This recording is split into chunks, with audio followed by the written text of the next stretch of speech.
Hi, I'm Jeannine Lecy. I'm co-author of Start Right, Build Your Own Business. You're going to hear the words business plan along the way, especially if you want to borrow money.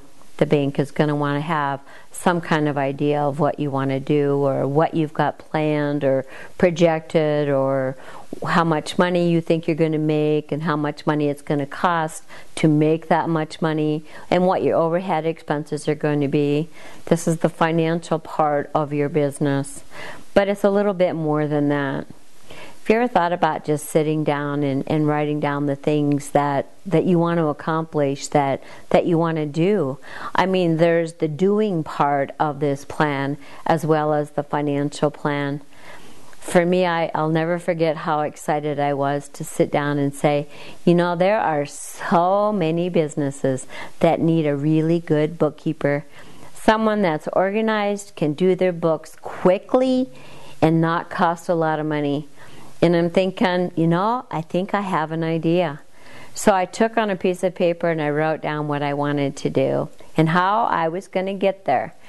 So first thing I did is I went to the bank and I visited with someone that I knew there and I said, you know, I want to set up a bookkeeping practice. And he looked at me and he said, so what makes you think you can set up a bookkeeping practice when there are these big CPA firms all over the community? Yeah, they have bookkeepers in there, all right, but they're not experienced enough to understand and to be able to go the full realm of getting everything put together before it's time to do our taxes. Well, Jeannine, what makes you think you can do that? No, I'm sorry, this isn't a good idea.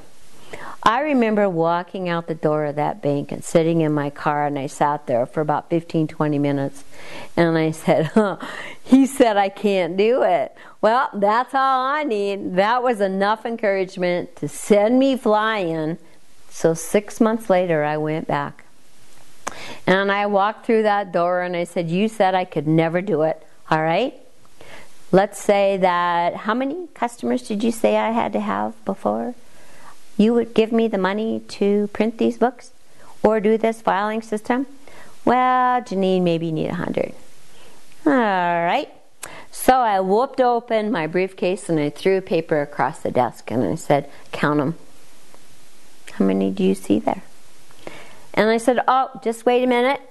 I reached in my briefcase and grabbed another piece of paper and I flung that across there too. I said 249 customers, 9 employees.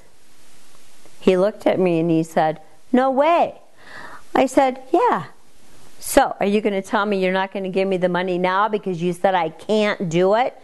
I found a way to help somebody.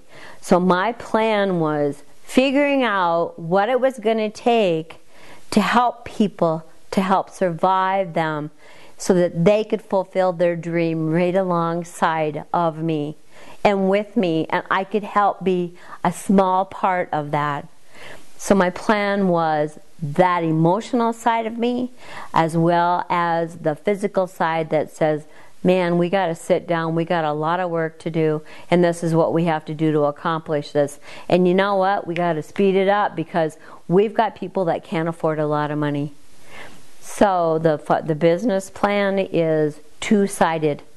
The financial part of it means you need to know how much money it's going to cost to run this business. That's an overhead expense, which includes telephone, cell phone, postage, office supplies, shop supplies, bank fees, advertising, and then I've got direct costs, which are the materials that it takes to make something that I want to sell, or if I'm going to be a consultant, I have to have a computer, I have to have a calculator, I have to have an office, I have to have utilities. You need to know what it's going to take to run that business financially, as well as how are you going to do it.